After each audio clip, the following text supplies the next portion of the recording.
आज बंद तर मागे घेण्यात आलेला आहे, परंतु ठिकठिकाणी बसून निषेध केला जाणार आहे काळ्या फिती लावून.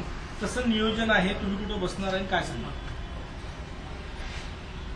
राज्यामध्ये अलीकडे ज्या महिलांवरील अत्याचारांच्या घटनांमध्ये वाढ झाली आहे, या राज्यामध्ये कायदा सुव्यवस्था ही आता शिल्लकच राहिली नाही. सत्ताधारी सत्ता मिळवण्यासाठी आणि सत्तेचा मलिदा चाकण्यासाठी एकमेव धंदा त्यांचा सुरू आहे, त्यामध्ये ते व्यस्त आहे.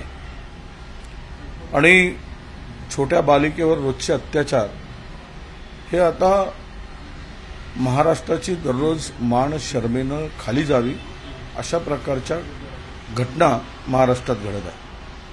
आणि अशा स्थितीमध्ये जनतेच्या भावनांचा विचार करून, लोकांच्या उद्रेकाचा विचार करून आम्ही निषेध म्हणून सरकारच्या या कृतीकडे लक्ष वेधण्यासाठी बंद पुकारला होता, आवाहन केलं होतं.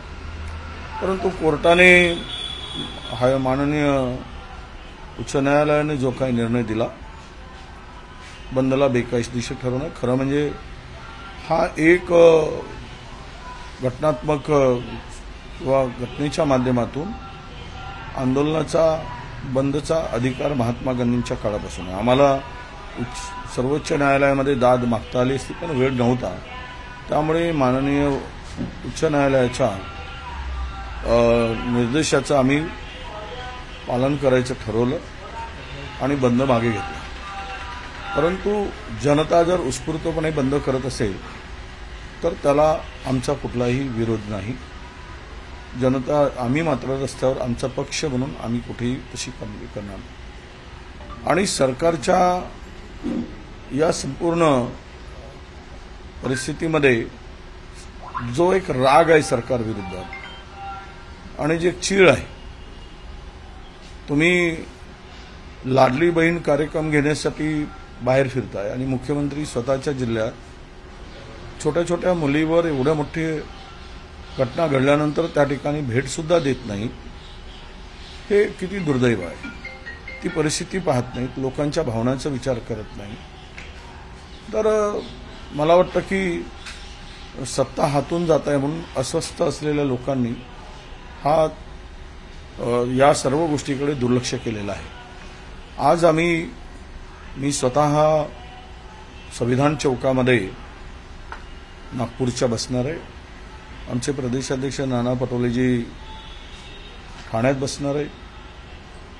आमचे बंटी पाटील कोल्हापूरमध्ये बसणार आहेत आणि बाळासाहेब थोरात नगरमध्ये आणि सर्व जिल्हा स्तरावर, तालुका स्तरावर आम्ही या सरकारचा निषेध करणार आहोत.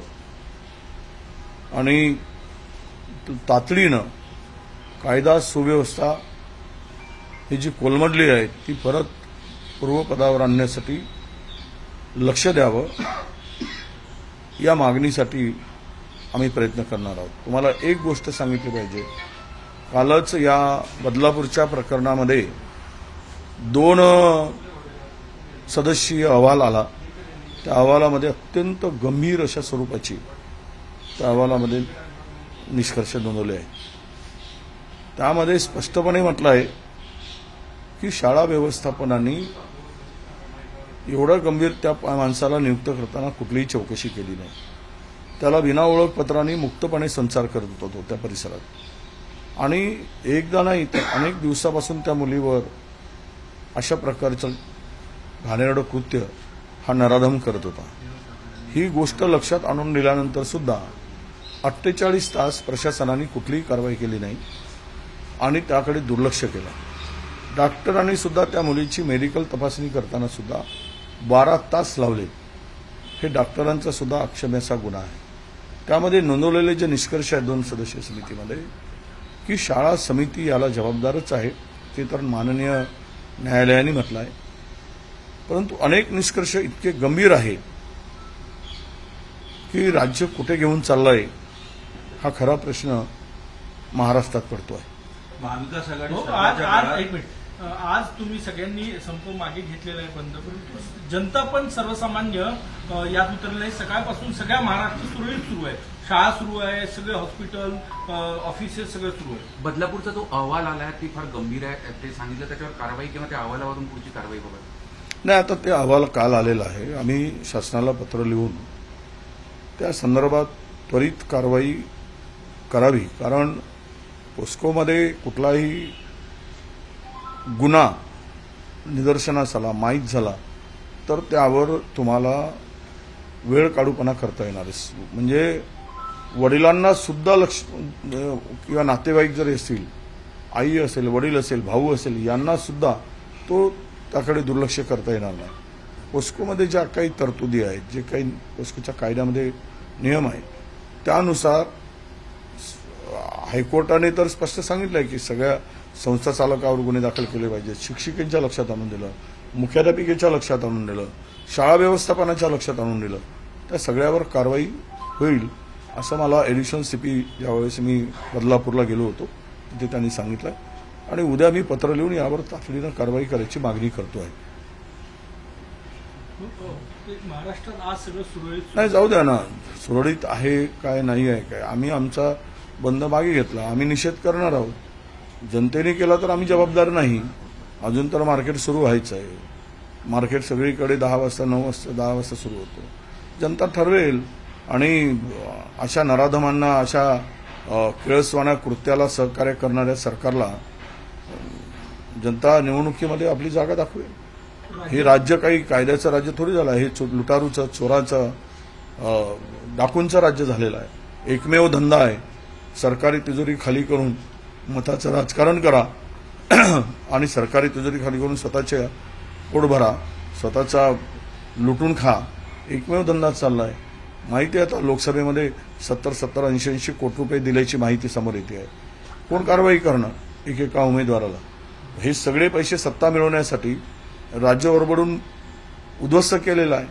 हे सांगितलंय की 2,14,000 कोटीचा 2,14,000 कोटी कुठे गेले? ते लायबिलिटी आहे, तुटीची तूट आहे. आता हे सगळं कर्ज तर वाढलंच, पुन्हा रोज टेंडर काढणं सुरू आहे. म्हणजे भ्रष्टाचारासाठी राज्य विकण्याचं काम या लोकांनी केलं. यांच्यावर कोणावरही कंट्रोल नाही, कोणाचा कोणाशी सगळं सुसाट चाललं आहे. पूर्वी कुठंतरी कंट्रोल होता, पण या 2-3 वर्षात आम्ही पाहतोय काही कंट्रोल नाही. आणि सर्रास अनावश्यक टेंडर 15 वर्षात जेवढे टेंडर काढले नाही तेवढे टेंडर 2 वर्षामध्ये काढले. 2 वर्षात जरा माहिती घेतली पाहिजे. आणि महाराष्ट्रामध्ये जानेवारी ते मार्चमध्ये 2141 घटना घडल्या. 2141 मुलीवर अत्याचारांचे, महिलावर अत्याचारांचे, बलात्कारांचे. आणि एवढं कहू नये, राज्य आज महाराष्ट्र हे या महिलावरील अत्याचारामध्ये 1 नंबरचा राज्य झालं आहे. कुठे काय करताय? पोलिसामध्ये आपसात खूप मतभेद निर्माण झाले. अनावश्यक लोकांना त्या ठिकाणी बसवलं गेलं आहे. मर्जीतल्या लोकांना बसवलं गेलेलं आहे. हे कायदा, त्यामुळे धाक राहिला नाही. ना गृह खात्याचा धाक राहिला आहे, ना गृहमंत्र्यांचं लक्ष आहे. कारण 10-10, 20-20 खाते आहेत त्यांच्याकडे, ते तिकडे लक्ष देऊ शकत नाही. आणि राज्य मात्र उद्ध्वस्त होत आहे. महाराष्ट्रात मणिपूरसारख्या राजसत्ता पसरवण्याचं षडयंत्र महाविकास आघाडी करते असं भाजपने आरोप केला, आणि त्याचे सूत्रधार शरद पवार आहेत असंही भाजपने म्हटलं. शरद पवारांची कदाचित त्यांना भीती वाढत आहे, म्हणूनच तर Z+ सुरक्षा दिली त्यांना. ते म्हणले की माझी संपूर्ण माहिती मिळवण्यासाठीच त्यांनी न मागता देणं, याच्यातच भीती आहे. मोहन भागवतांनी न मागता दिली म्हणजे माहिती मिळवण्यासाठीच आहे. RSSमध्ये काय चाललं आहे हे सगळे डिटेक्टिव्ह सीप आहे त्या लोकांची दिल्लीत बसले. त्यांचे स्टेटमेंट, त्याला जवळ महाराष्ट्रातला नेता आहे, ते सगळे मिळून हे अशी वक्तव्य करत असतात. महाराष्ट्रामध्ये तुमच्या डोळ्या देखत तुम्ही काय केलं? मणिपूर पेटवला. कोणी पेटवलं मणिपूर? मणिपूर भाजपने पेटवला. भाजपच्या स्वार्थी राजकारणामुळे मणिपूर पेटला. आणि एकदा सुद्धा भारतीय जनता पक्षाचा नेता CM, आपला PM तिथे का गेले नाही? आणि तुम्ही दुसऱ्यावर आरोप करताय. महाविकास आघाडी ही आता महाराष्ट्रात सत्तेत येणार, सत्ता जाणार म्हणून हे कुठल्याही स्तरावर जाऊन बोलू शकतात. यांना कुठलीही मर्यादा नाही. काल नागभीडला जी घटना घडली त्याच्या बाबतीत पण फार भयावह घटना आहे. मतिमंद मुलीवर जी घटना घडली, काल 5 आरोपीला मी एडिशनल एसपीशी बोललो, एसपीशी बोललो, 5 आरोपींना अटक केली. बसस्थानकामध्ये ही घटना घडली. मला हेच सांगायचं आहे की एवढा महाराष्ट्र हादरला असताना पुन्हा त्या तरुणांची ही हिंमत होते आहे, याचा अर्थ त्यांना कुठेतरी भीती आहे का? हे कृत्य करताना तरुणामध्ये, लोकांच्यामध्ये कुठेतरी भीती दिसते का? म्हणजे कायदा आम्ही कुछ भी करेंगे तो हमारा कोई कुछ बाल बाका नहीं कर सकता, ही हिंमत गुंडांची झाली, ही हिंमत क्रिमिनल लोकांची झाली. हिंमत असा गुन्हेगारी करताना त्यांना भीती वाटत नाही. कारण ठाण्यामध्ये, एका ठाण्यामध्ये 57% क्राईम वाढला. सर्वाधिक गुन्हे ठाण्यात होत आहेत. कारण जेवढे काही गुन्हेगार आहेत ते सगळे शिंदेच्या बरोबर गेले, शिंदेच्या सेनेबरोबर आहेत जेवढे क्रिमिनल आहेत. त्यामुळं त्यांना वाटतं की हमारा आकाही खुर्ची पर बैठा है, हम क्यों डरे. हे जर होत असेल तर 57% क्राईम का वाढणार नाही? नागपुरातलं क्राईम वाढलंय, कशामुळे वाढतो एवढा? हे सगळे मुख्यमंत्री, उपमुख्यमंत्र्यांच्या जर गृह जिल्ह्यामध्ये हा क्राईम वाढत असेल तर हे त्या खुर्चीवर बसण्याचे लायकीचे आहेत का, हा खरा प्रश्न आहे. महाविकास आघाडीमध्ये मुख्यमंत्री पदाच्या चेहऱ्याबाबत ठाकरे एकाकी पडल्याची टीका भाजपने केलेली आहे आणि शरद पवार नाही, ठाकरे बसवणार ते भाजपा कितीही महाविकास आघाडीमध्ये वाद लावू दे, महाविकास आघाडीची सत्ता येईल.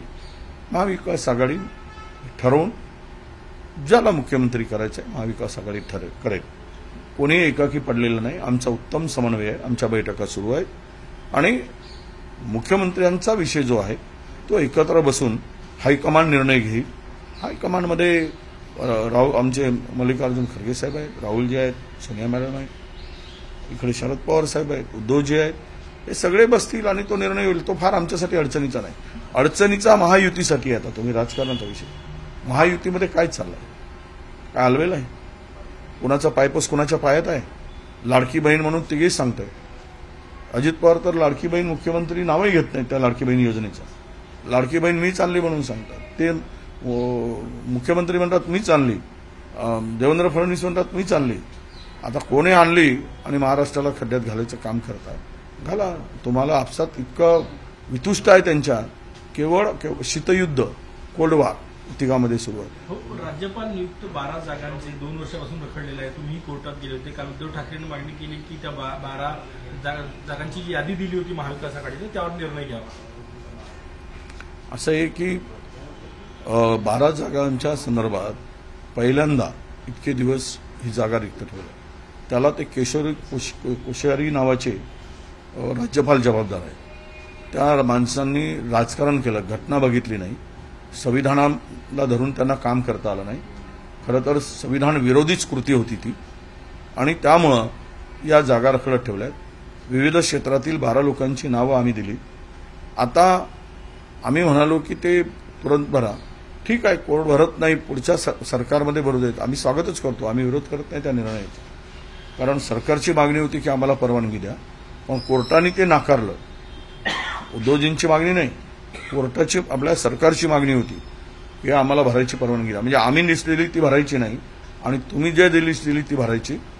तर कोर्टाने निर्णयाचं आम्ही स्वागत करतो. महाराष्ट्र बंद के ऊपर क्या कहेंगे आज जो महाराष्ट्र बंद का आपका आह्वान था जिसको पीछे लिया गया? नहीं, कोर्ट का सम्मान करते हुए हमने ये निर्णय पीछे लिया है.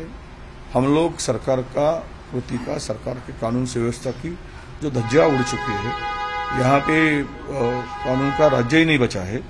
तो इस स्थिति में हम लोग काली फीत लगाकर और मुंह में पट्टी बांध के, काली फीत मुंह में बांधकर, हाथ में काला झंडा लेकर ये सरकार का निषेध करेंगे और महिलाओं के अत्याचार जो हो रहे इसके तरफ सरकार का ध्यान आकर्षित करने का निर्णय हमने आज लिया है.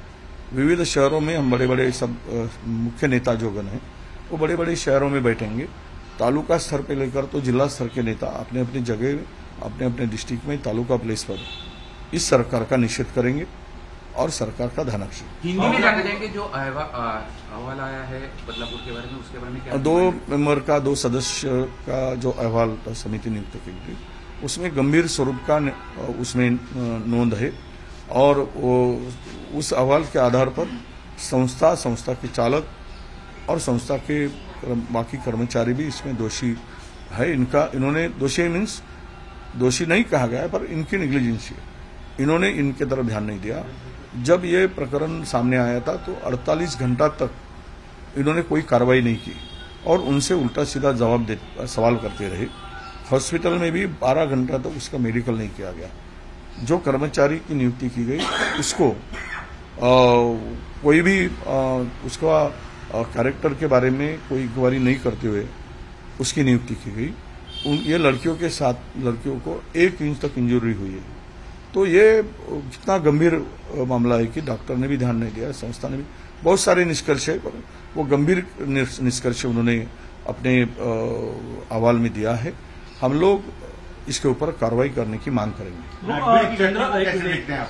नागभीड़ की घटना ये अभी देखिए, बदलापुर हो या नासिक हो, जलगांव हो, नागपुर हो, अकोला हो, ऐसे सारे घटनाएं घटते हुए महाराष्ट्र में पूरा जन आक्रोश होने के बाद भी अगर नागभीड़ में यह घटना कल घटती है, इसका मतलब यही है कि आरोपी के ऊपर किसी का अभी कंट्रोल नहीं रहा है। कानून सुव्यवस्था पूरी धज्जियां उड़ चुकी है। तो इसीलिए गुनहगार जो होता है, क्राइम करने वाला, उसको लगता है कि उसको डर नहीं लगा है, किसी चीज का डर नहीं लगता है, क्योंकि शासन कुछ नहीं कर सकता, शासन हमारा बाल बाका भी नहीं कर सकता। ऐसी हिम्मत क्रिमिनलों की बढ़ चुकी है, क्योंकि सारे क्रिमिनल महाराष्ट्र के सत्ताधारियों के साथ में फोटो निकाल रहे, उनके पार्टी में जा रहे, और जो क्रिमिनल के ऊपर पार्टी की कार्रवाई होती है तो उस तुरंत वो पार्टी में जाने के बाद में अगर पुलिस कार्रवाई करती है तो पूरे पीआई की तुरंत बदली हो जाती है। ये उदाहरण नागपुर जिले के ग्रामीण में हुआ है कि जो जिसके ऊपर एनटीए के अंदर में कार्रवाई की गई वो भाजपा से संबंधित था, तो उस पीआई की 6 महीने के अंदर में बदली की गई। तो ये सब महाराष्ट्र में चल रहा है। ठाणा जिला में तो पूरे क्रिमिनल मुख्यमंत्री के पार्टी में गए, वो खुलेआम छाती निकालकर फोटो निकाल रहे, सेल्फी निकाल रहे मंत्रालय जाकर। पुणे के लोग जो मर्डर केस में थे। तो ये कानून सुव्यवस्था कैसी रहेगी स्टेट के अंदर में? कानून ये बिहार से भी बदतर, बिहार का नाम हम लेते हैं, बिहार से भी बदतर स्थिति महाराष्ट्र की कानून सुव्यवस्था में हो चुकी है। पूरा खुलेआम ड्रग्स का मामला चल रहा है।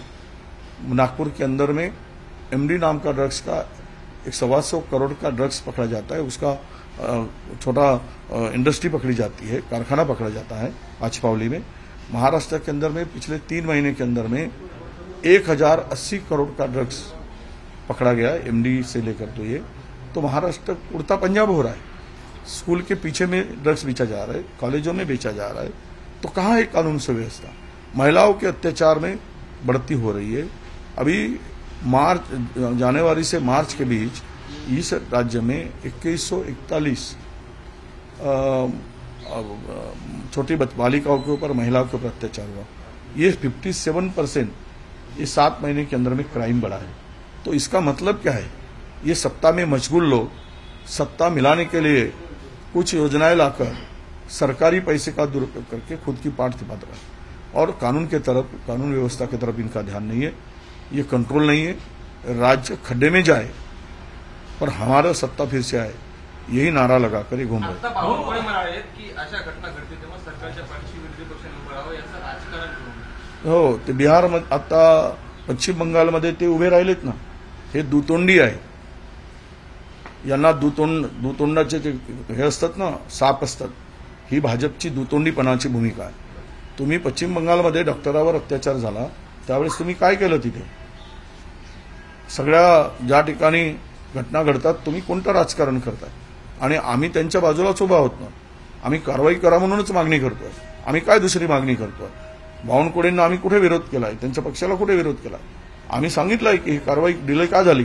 तुम्ही कारवाई करणार नाही, 2 पोरींचं आयुष्य उद्ध्वस्त करणार आणि कारवाई होणार नाही, 12 तास बसवून ठेवणार.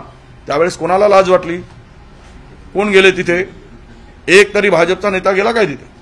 या भगिनी बोलतात आमच्या भाजपच्या, बजबज, त्या कोणीतरी त्या विषयाचा निषेध केला काय? यावेळेस काय वाटतं? तुमची जबाबदारी नाही या घटनेच्या विरुद्ध बोलायची? तुमचे तोंड का शिवले जातात? अशा परिस्थितीत शक्ती कायद्याचं काय झालं? जो आम्ही महाविकास आघाडीने शक्ती कायदा जो लागू केला होता तो त्याचा मंजूर करून राज्याने केंद्राकडे पाठवला. तो कायदा राष्ट्रपतीकडे आत्ता पडून आहे आणि राष्ट्रपतीची स्वाक्षरी झाल्याशिवाय तो कायदा लागू करता येत नाही. म्हणून आमची विनंती आहे केंद्र सरकारला की हा कायदा तातडीनं मंजूर करा. राज्यांनी जो मंजूर केला आहे आणि कडक कायदे झाले पाहिजेत, धाक निर्माण झाला पाहिजे, तरच असे प्रकार थांबू शकतात. हो, काल वणीमध्ये आम्ही काही शूट केलं. कोळशामुळे पिकं जे आहे ते काळे पडलेली आहे, प्रदूषणाची समस्या निर्माण झाली. अक्षरशः शेतात एनएम ग्लोबल वॉशिंग विरोधात तक्रारी केल्या, त्याची इन्क्वायरी महाजनकडून सुरू केलेली आहे. कसं बघतं, मोठं गोडबंगाल आहे, डस्ट मिक्स पासून तर सगळं नाही. कोळसा काळाच आहे, काळ्यातून कोळशाला तिकडे आता आपण म्हणतो की ब्लॅक गोल्ड, त्यामुळं इथून चक्क सगळे राजकीय लोक सुद्धा मोठ्या प्रमाणात त्यामध्ये इन्व्हॉल्व आहेत. सत्ताधारी असतील, विरोधक असतील, हे कोळशाच्याच मागे असतात त्या भागातील आणि प्रचंड पैसा त्यातून मिळवत आहे, सगळे मिळवत आहेत. त्यामुळे शेतकरी मेला काय, पोल्युशनमध्ये जीव गेला काय, त्या भागामध्ये आरोग्याच्या फार मोठ्या समस्या आहेत, त्यावर ते गंभीर नाही. लोक घेऊन जातात तक्रारी, पण त्या कोळशाच्या खाणीकडून, कोळसा मालकाकडून सगळे हप्ता वसुली सुरू आहे. सत्ताधारी वसूल करतात आणि विरोधकही वसूल करतात. हे आम्ही सांगतो, कुठलाही माणूस त्यामध्ये त्या भागातला त्या लोकांसाठी लढत नाही. त्यामुळे शेतकऱ्यांचं ते दुर्दैव आहे आणि शेतकऱ्यावर हा जो काही अन्याय होतोय त्याला जबाबदार ही सगळी मंडळी आहे. आणि विशेष करून ज्या खाणीच्या, ज्या वाशिरीच्या संदर्भात एनएम ग्लोबल हा तर मोठा माणूस आहे. नागपुरातले मोठमोठे राजकारणी त्यांच्यावर हा पाठीवर हात ठेवून आहे, तर त्यामुळे त्याच्यावर कारवाई होणार कशी? नागपुरातले आहेत, मला वाटतं की नागपुरातल्या राजकारण्याकडे सुद्धा त्यातला पैसा येतोय. तर शेतकरी गेला, मेला, शेतकऱ्याचं पीक उद्ध्वस्त झालं, शेतकऱ्याने आत्महत्या केल्या, तरी काही पडणार नाही. पण आम्ही लक्ष घालू, आपण निदर्शनास आणून दिलं. फक्त एकच औषध नाही, दुसरी पण आहे रुक्माया म्हणून. आणि हा केवळ प्रदूषणाचाच प्रश्न नाही, तर ब्लॅक मार्केटिंगचा देखील आहे. ब्लॅक मार्केटिंग आहे, त्यामध्ये कचरा मिसळला जातोय, की डस्ट मिसळली जाते, याच्यातून प्रचंड पैसा मिळवला जात आहे. अधिकाऱ्यापासून तर सर्व राजकारणी त्यामध्ये इन्व्हॉल्व आहेत. हे सगळा धंदा गेल्या 5-7 वर्षात सुरू आहे आणि सगळ्यांना हप्ता जातोय. त्यामुळे कोणी तो विभागही काम करत नाही, विभागाचे अधिकारी काम करत नाही, कारवाई करत नाही. तर सब गोडबंगाल आहे. ही सत्ता बदलल्याशिवाय ओडिशामध्ये झालेल्या या सगळ्या प्रकरणावर नियंत्रण आणता येतं. नियमबाह्य त्या रुक्मिणीला तर माझ्या माहितीप्रमाणे रुक्मिणी आणि ते गुप्ता कोलवाश्रीज वगैरे मिळून 800 कोटी रुपयाचा दंड त्यांच्यावर आहे. ते दंडाची वसुली होत नाही, पण धंदा मात्र सुरू आहे. थँक्यू.